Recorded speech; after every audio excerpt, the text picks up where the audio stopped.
여호와께서 여호수아에게 이르시되 두려워하지 말라 놀라지 말라 군사를 다 거느리고 일어나 아이로 올라가라. 보라, 내가 아이 왕과 그의 백성과 그의 성읍과 그의 땅을 다 내 손에 넘겨 주었으니 너는 여리고와 그 왕에게 행한 것 같이 아이와 그 왕에게 행하되 오직 거기서 탈취할 물건과 가축은 스스로 가지라. 너는 아이 성 뒤에 복병을 둘지니라 하시니 이에 여호수아가 일어나서 군사와 함께 아이로 올라가려 하여 용사 3만 명을 뽑아 밤에 보내며 그들에게 명령하여 이르되 너희는 성읍 뒤로 가서 성읍을 향하여 매복하되 그 성읍에서 너무 멀리 하지 말고 다 스스로 준비하라. 나와 나를 따르는 모든 백성은 다 성읍으로 가까이 가리니 그들이 처음과 같이 우리에게로 쳐 올라올 것이라. 그리할 때에 우리가 그들 앞에서 도망하면 그들이 나와서 우리를 추격하며 이르기를 그들이 처음과 같이 우리 앞에서 도망한다 하고 우리의 유인을 받아 그 성읍에서 멀리 떠나갈 것이라. 우리가 그들 앞에서 도망하거든 너희는 매복한 곳에서 일어나 그 성읍을 점령하라. 너희 하나님 여호와께서 그 성읍을 너희 손에 주시리라. 너희가 그 성읍을 취하거든 그것을 불살라 여호와의 말씀대로 행하라. 보라, 내가 너희에게 명령하였느니라 하고 그들을 보내매 그들이 매복할 곳으로 가서 아이 서쪽 베델과 아이 사이에 매복하였고 여호수아는 그 밤에 백성 가운데서 잤더라. 아멘. 이스라엘 백성들은 아간의 범죄로 인해서 아이성 전투에서 쓰라린 패배를 맛보았습니다. 그들은 여리고 성을 자기들의 노력으로 차지했다고 그렇게 교만한 생각을 했던 것 같습니다. 하나님의 말씀을 듣지 않고 자기들 판단으로 아이성에 3,000명의 군사들만 보내서 결국은 36명이 죽고 그리고 비참하게 패배하는 그런 일이 있었지요. 하나님은 교만한 이스라엘 백성들을 바로잡기를 원하셨습니다. 이게 은혜죠. 하나님 없이 싸움을 싸우려고 했던 그 교만함을 하나님께서 그냥 놔둬도 될 텐데 하나님은 이스라엘을 긍휼히 여기셨습니다. 잘못을 바로잡기를 원하셨고 그래서 하나님 명령을 어기고 시날산 외투와 금과 은을 숨겨놓은 그런 이스라엘 백성의 죄에 대해서 제비를 뽑게 되고 결국 아간을 색출해내죠. 아간에게 자백을 받습니다. 결국 아간과 그 일가는 모두 아골골짝에서 결국은 돌에 맞아 죽고 그리고 불태워져 버리죠. 이스라엘 백성들이 뭘 잘못했는지 그들은 스스로 하나님의 이 행하시는 일들을 보고 깨달았을 것입니다. 특히 지도자였던 여호수아는 분명히 알았을 것입니다. 그렇게 이제 다시 아이성을 정복하러 가야 될 텐데 지금 이스라엘 백성들은 트라우마가 생긴 거죠. 어떤 트라우마입니까? 야, 저 아이성 우리가 가서 저기서 패배했었지. 실패의 트라우마가 생긴 거죠. 저나 여러분이나 예수를 믿고 이렇게 살고 있습니다만 실패했던 적이 있습니다. 다양한 실패를 경험합니다. 저도 엄청나게 많은 실패를 경험했어요. 이게 될 것 같은데 이건 돼야 돼 맞는데 안 되는 거예요. 그 실패는 어떤 두려움이 있냐면 같은 걸 또 못해요. 똑같은 일이 벌어지면 이제는 못합니다. 왜냐하면 전에 이렇게 해서 실패했었기 때문에. 하나님이 원하시는 길임에도 불구하고 선뜻 못 나섭니다. 저같이 기질적으로 좀 시도하는 거 좋아하고 그리고 그냥 천편일률적인 삶을 지향하지 않는 좀 새로운 거 시도하는 거 좋아하는 사람들에게는 어찌 보면 한 2배, 3배는 더 힘든 일이 아닌가. 특별히 관계 속에서의 실패는 굉장히 어려운 일들을 마주하게 됩니다. 사람 때문에 실패한 사람들이 참 많더라고요. 실패한 것 때문에. 이 이스라엘 백성들이 아이성을 가야 되는데 못 가는 거예요. 거기서 실패했던 경험이 있었기 때문에. 아이성 전투에 선봉에 섰던 그 군사 36명이 죽었어요. 참패했던 그 트라우마, 선뜻 아이성에 올라가기가 두려웠을 것입니다. 근데 하나님께서 이제 바로잡힌 이스라엘 백성들에게 여호수아를 통해서 아이성으로 올라가라고 명령하십니다. 하나님께서 이미 아이성의 왕과 백성들과 성읍과 또 그 땅을 여호수아의 손에 넘겨주었다고 그렇게 말씀하셨어요. 오늘 본문 1절에 보니까 그러면서 하나님께서 말씀을 늘 여호수아에게 하는 말씀이 있죠. 여호수아 1장에도 이 말씀을 또 동일하게 하셨습니다. 두려워하지 말라, 놀라지 말라, 군사를 거느리고 아이성으로 올라가라고 명령하십니다. 두려웠기 때문입니다. 두려움이 있었어요. 그 사람과의 두려움, 그 환경의 두려움, 또다시 그런 아픔을 겪을까 봐, 그 실패할까 봐 그런 두려움. 여호수아가 그 두려움이 있었습니다. 아이성으로 올라가라는 명령에 두려웠어요. 두려워하지 마라, 놀라지도 마라. 아이성과 백성과 성읍과 그 땅은 네 손에 넘겨주었다. 이미 하나님은 이스라엘 백성과 언약을 하셨잖아요. 뭡니까? 그 언약은 가나안 땅, 젖과 꿀이 흐르는 가나안 땅을 너희들에게 주겠다는 언약이었습니다. 여러분, 지난번 아이성 전투와 지금 아이성 전투와 차이점이 뭐가 있습니까? 지난번 36명이나 죽고 참패했던 아이성 전투와 지금 아이성 전투와는 무슨 차이가 있죠? 그때는 하나님의 명령을 듣지 않았어요. 내 판단에 의해서 야, 그거 3,000명만 가자. 그런데 지금은 하나님께서 그 땅과 성읍과 그 아이 왕과 모든 곧 백성들을 내가 너희들한테 줬다. 그러니 두려워하지 말고 놀라지 말고 올라가라. 주님과 함께, 하나님과 함께 동행하는 전쟁이었다는 거죠. 그 차이가 있습니다. 지난번 전투에서는 하나님이 개입하지 않으셨어요. 근데 지금 전투는 하나님이 개입하시는 전투입니다. 우리들의 싸움도 마찬가지입니다. 우리가 졌다면 그것은 분명한 하나님의 의도라는 거예요. 응? 하나님 없이 싸우는 싸움 보나만 하죠. 여러분들이 하나님 없이 싸우려고 한다면 그 싸움은 참패입니다. 그러나 이번 싸움은 하나님께서 친히 올라가라고 명령하시면서 하나님 친히 함께 하시는 싸움이 되었습니다. 아무리 패배의 트라우마가 강렬하더라도 하나님이 함께 하시면 그건 저도 이기는 거예요. 혹여라도 질 수 있죠. 근데 하나님이 함께 하시는 싸움은 저도 이기는 거예요. 이게 중요해요. 이게 졌지만 참패했지만 그렇지만 하나님과 함께 싸웠으면 그 참패는 더 이상 참패가 아니라고요. 제가 그걸 알았어요. 그 이후에도 제가 실패를 경험하고도 그 이후에도 승승장구했습니까? 아닙니다. 저도 또 실패할 수도 있고요. 막 그랬어요. 그런데 그것 때문에 이제는 더 이상 연연해지지 않습니다. 하나님께서는 패배의 트라우마가 강렬했던 여호수아와 이스라엘 백성들에게 내가 함께 할 테니 두려워하지 말라. 여리고에서 그 왕에게 행한 것 같이 아이성에서도 그렇게 행하되 탈취한 물건과 가축은 다 가져라. 그러면서 여러분 전략을 하나 가르쳐주죠. 하나님의 전략이 뭡니까? 오늘 말씀에 나와 있죠. 전략이 바로 복병 전략입니다. 복병 전략. 복병을 세우라는 거예요. 여러분, 하나님은 그냥 복병을 세우라고만 했어요. 어떻게 세우고 어떻게 전략을 행하고 이런 말씀 안 하셨어요. 그저 복병을 세워라. 그러자 여호수아가 이제 구체적인 전략을 짜죠. 3만 명이 가고요. 그리고 이 성읍 서쪽에 이 베델과 이 아이성 사이에 골짜기에 성읍을 돌아서 거기에 5,000명을 매복시켜 놓은 거예요. 싸움은 이렇습니다. 여호수아와 장로들이 이 아이성으로 선봉에 나섭니다. 여호수아가 이번엔 선봉에 나서요. 참 놀라운 리더십이죠. 나서가지고 막 싸우죠. 그때 아이성의 왕이 여호수아와 이 장로들이 선봉으로 나온 그 싸움에 나서죠. 그 싸웠는데 여호수아가 도망을 가는 거예요. 도망을. 그러니까 아이성 왕이 어떻게 해요?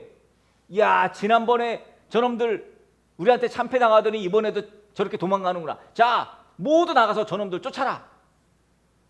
그래가지고 성을 비우고 나온 거예요. 그때 이 5천 명 성읍 서쪽에 있던 5천 명이 성읍을 점령하게 되는 거예요. 그리고 나서 다시 여호수아와 장로들이 뒤돌아 그래서 이 아이 왕을 칩니다. 아이 왕은 다시 성으로 들어가려는데 이미 성은 함락이 돼 버렸어요. 이게 바로 복병 전략이죠. 하나님은 그저 복병을 세워라 하셨는데 여호수아가 하나님의 지혜로 이 복병 전략을 구체적으로 세운 겁니다. 여기 아이성 점령이 특이한 것은 여리고 성의 탈취물들은 하나님께서 건드리지 말라고 하셨어요. 다 하나님께 바친 것들이다. 그래가지고 아간이 문제된 거 아닙니까? 근데 아이성의 탈취물들은 소유하라는 거예요. 이 하나님의 의도가 뭐죠? 저도 이 부분이 궁금했어요. 하나님이 왜 아니 이렇게 변덕이 죽을 듯 하시나? 아니 여리고 성의 모든 물건들 갖지 말라고 해서 그 시날산의 외투 그 멋진 거, 그 금, 은, 이거 못 가졌는데 그런데 아간이 그걸 가졌다가 이 사달이 났는데 지금 아이성에서는 탈취물을 다 가지라는 거예요. 왜 그랬을까? 이것은 출애굽기 23장 19절 말씀을 통해서 우리가 유추해 볼 수가 있습니다. 출애굽기 23장에 이렇게 말씀합니다. 내 토지에서 처음 거둔 열매의 가장 좋은 것을 가져다가 너희 하나님 여호와의 전에 드릴지니라. 너는 염소 새끼를 그 어미의 젖으로 삼지 말지니라. 또 잠언서 3장 9절에 이렇게 말씀합니다. 내 재물과 소산물의 처음 익은 열매로 여호와를 공경하라. 여러분, 지금 하나님께서 가나안 정복의 첫 열매로 여리고 성을 허락하신 거예요. 그러니까 여리고 성에 있는 모든 탈취물을 하나님의 것이라고 말씀하신 것은 첫 열매이기 때문이라는 거예요. 처음 것, 즉 가나안의 처음인 여리고를 하나님께 드린 것입니다. 첫 열매는 하나님의 것이라는 기본적인 개념이, 이 기본적인 소유 개념이 있었기 때문으로 파악됩니다. 자, 아이성에서 전투가 벌어집니다. 그런데 아이성 전투에는 전략이 있었죠. 바로 매복 전략이었습니다. 수적으로 불리한 상황이면 사실 단단히 걸어 잠가야 됐어요. 이 아이성의 이 왕이요. 근데 과거에는 전의 전투에서는 여호수아와 이스라엘 백성들이 교만해서 3천 명만 보냈기 때문에 문제가 됐는데 이번에는 아이 왕이 과거의 성공의 트라우마, 과거에 성공했던 그것이 이 아이 왕을 교만하게 만들었던 거죠. 그래서 아이성에 12,000명밖에 되지 않는 이 아이성을 놔두고 지금 못해도 60만은 됐을 거예요, 군사가. 근데 3만 명만 올라갔어요. 이건 게임이 안 되는 게임이죠. 아이 왕도 분명히 알았을 거예요. 근데 이 사람은 자기 승리에 도취했던 거예요. 여기서 우리가 또 교훈을 얻을 수 있는 것은 실패의 트라우마로 그렇게 민기적 되다가 또 실패하지 말라는 것도 물론 있습니다. 하나님과 동행하는 그런 싸움을 해야 된다는 것도 맞습니다. 그러나 또 한 가지 중요한 것은 성공했을 때 그 성공에 취해서 성공에 취해서 교만하지 말라는 겁니다. 여호수아와 백성은 교만과 불순종으로 아이성과의 전투에서 패하고 낙심과 절망에 빠져 있을 때 승리의 약속을 함께 또 구체적인 전략을 주심으로 이 아이성 전투에서 승리할 수 있었습니다. 그 승리에는 아이 왕의 승리에 도취한 교만함이 한몫했다는 것입니다. 여러분, 여호와의 말씀에 순종하면 승리하지만 여호와의 말씀에 순종하지 않으면 패배만 있을 뿐임을 다시 한번 깨닫습니다. 전쟁에 능하신 하나님, 우리가 그 하나님을 신뢰하면서 하나님 우리에게 행하게 하신 것들을 행하는, 그래서 하나님의 백성으로 살아야 할 우리의 본분을 지키는 그것을 우리는 마음속에 깊숙이 새겨야 될 것입니다. 가끔 하나님 뜻이 아닌 내 뜻으로 살겠다고 내 뜻대로 살려고 하죠. 결국 실패하는 나 자신을 발견합니다. 하지만 하나님 말씀대로 행하면 당장은 좀 힘들죠. 고난이 있습니다. 세상적인 생각으로는 이해가 되지 않을 수 있습니다. 그러나 고난과 죄에서 회복하고 결국은 성공하게 되는 삶을 사는 거죠. 아이성 전투는 완전한 하나님의 승리였습니다. 완전한 이스라엘의 승리였습니다. 여호수아 역시 두 번째 아이성 전투를 마치면서 깨달은 바가 있었을 것입니다. 그래서 이번 전투를 마치고 아이성 전투가 끝나고 제단을 쌓아요. 하나님 말씀을 낭독합니다. 이게 마땅히 해야 될 일이죠. 모든 것이 하나님의 은혜임을 선포하며 오직 하나님께만 영광을 돌리는 거죠. 전쟁이 하나님께 속하였다는 것을 보여주는 가장 좋은 방법이 바로 이것입니다. 제단을 쌓는 거죠. 전쟁의 승패가 바로 하나님께 달렸다고 많은 사람들에게 보여주는 거죠. 여호수아도 아마 모세라든지 믿음의 선진들이 하는 것을 봤을 거예요. 이게 중요합니다. 이 봤기 때문에 이걸 할 수 있었죠. 오늘 우리에게 주시는 교훈은 하나님께서 분명히 주시겠다고 약속하신 가나안 땅이기 때문에 이스라엘 백성들은 그저 하나님을 의지하기만 하면 되는 거였어요. 그러나 하나님의 방법이 아닌 인간의 방법을 동원하고 또 거기에다가 죄악으로 인한 결국은 비참한 패배를 맛보게 됩니다. 고통이 생기고 좌절이 낙심이 일어나고 결국 희생자가 생겼어요. 하나님 앞에 회개함 그리고 무릎 꿇어 새 출발을 하게 되지요. 그렇게 하나님의 음성을 듣고 하나님 말씀대로 시작된 전쟁에서 결국은 이 이스라엘이 승리하게 되는 것입니다. 우리의 영적인 싸움도 동일한 패턴입니다. 승리를 위해서는요, 순도 한 100%, 순도가 70%에 있는 순종이 없어요. 순종이라는 건 뭐예요? 100%입니다. 100%. 내가 한 70%만 순종해야지 이런 순종은 없습니다. 그건 순종이 아니죠. 여기서 하나 짚고 넘어가야 될 것이 있습니다. 24절, 25절에 오늘 읽지는 않았습니다만 나와 있는 말씀을 함께 봅시다. 여기 이렇게 말씀합니다.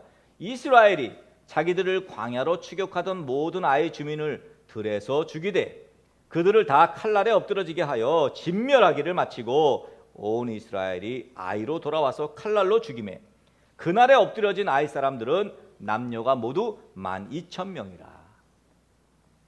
아이성 주민이 12,000명이었는데 모두 다 죽였어요. 여리고 성의 주민들도 다 죽였습니다. 이게 하나님 명령하신 거거든요. 여러분 중에 혹시 그런 생각하지 않습니까? 이게 너무 잔인한 거 아니야? 어떻게 다 죽일 수가 있지? 아마 그렇게 반문하는 분도 있을 수 있습니다. 가나안 정복 전쟁에서 하나님께서는 이스라엘에게 가나안에 살고 있는 모든 족속들을 진멸하라고 명령하면서 조금도 불쌍히 여기지 말라고 말씀하죠. 가나안 전쟁의 첫 번째 전투였던 여리고성의 경우에는 모든 생명들을 다 죽이되 여자들과 어린아이와 가축들까지 다 죽이라고 명령합니다. 히브리어로 이렇게 다 진멸하는 것을 헤렘이라고 말해요. 헤렘이라. 이런 헤렘의 명령 때문에 여호와 하나님을, 우리 하나님을 잔인한 하나님으로 사람들은 묘사합니다. 야, 어떻게 하나님이 그럴 수 있어? 아이까지 다 죽여. 이건 아니잖아. 네? 그렇잖아요. 다 죽이려면 임신한 여인도 있었을 수 있는, 다 죽이는 거예요. 실제로 이 헤렘의 개념 때문에 기독교 역사에서 참 비극적인 일들이 많이 일어났습니다. 예를 들면 종교개혁자들 중에는 천주교를 진멸의 대상, 헤렘의 대상으로 여겨서 그래서 이 천주교인들을 다 죽이는 그런 일도 있었습니다. 또 초창기 미국에서 어떤 일이 있었어요? 아메리칸 원주민들, 흔히 인디언이라고 말하는데 인디언들이 아니죠. 아메리칸 원주민들은 어찌됐건 아메리칸 원주민들을 다 죽였어요. 지금 가나안 땅에 들어가서 이 가나안 사람들을 다 죽이라고 했던 헤렘 명령을 했던 하나님을 여기다가 이식시킨 거예요. 이 청교도들이. 그래서 이 원주민들을 다 죽였습니다. 물론 살아남은 사람들도 있습니다만 원주민 학살, 이 근거가 바로 가나안 전쟁이었습니다. 우리가 성경을 피상적으로 대하다 보면 가나안 정복 전쟁은 소위 인종 청소 전쟁으로 연상하기 쉽습니다. 우리가 민족을 강제적으로 말살하거나 그런 어떤 특정 인종이나 그런 특정 민족을 말살하는 일들을 우리 많이 겪었습니다. 우리가 잘 아는 대로 제2차 세계대전 때 나치 독일에 의한 유대인 학살이 바로 그 대표적 케이스입니다. 우리나라 어떻습니까? 77년 전 주권을 잃어버린 이 일본의 주권 착취로 말미암아 자기들이 더 우월하다고, 선진화된 자기들이 더 우월하다고 그렇게 이 한반도를 침략했습니다. 그렇게 8월 15일은 잃었던 빛을 되찾았다 해서, 잃었던 빛을 되찾은 날, 빛을 되찾았다 해서 광복이에요. 그래서 광복절을 맞이합니다. 물론 그 뒤에 미국과 소련이 한반도에 개입함으로 인해서 온전한 광복을 맺지 못했습니다. 1948년도에 결국은 임시정부가 수립되고 대한민국이라는 국호를 바꾸면서 그때부터 이제 진짜 광복이 됐습니다만, 광복 이후에 이 민족은 하나님을 섬기게 되었습니다. 놀라운 경제 성장을 이루었습니다. 가나안 정복을 통해서 우리가 교훈 받듯이 죄악이 하나님과 우리 사이를 갈라놓는 거거든요. 아주 풍부한 경제 성장을 이루었습니다만 결국은 이 한반도의 죄악이 하나님과 이 민족 간의 사이를 갈라놓게 됩니다. 여러분, 실패는 죄가 실패하게 하는 거예요.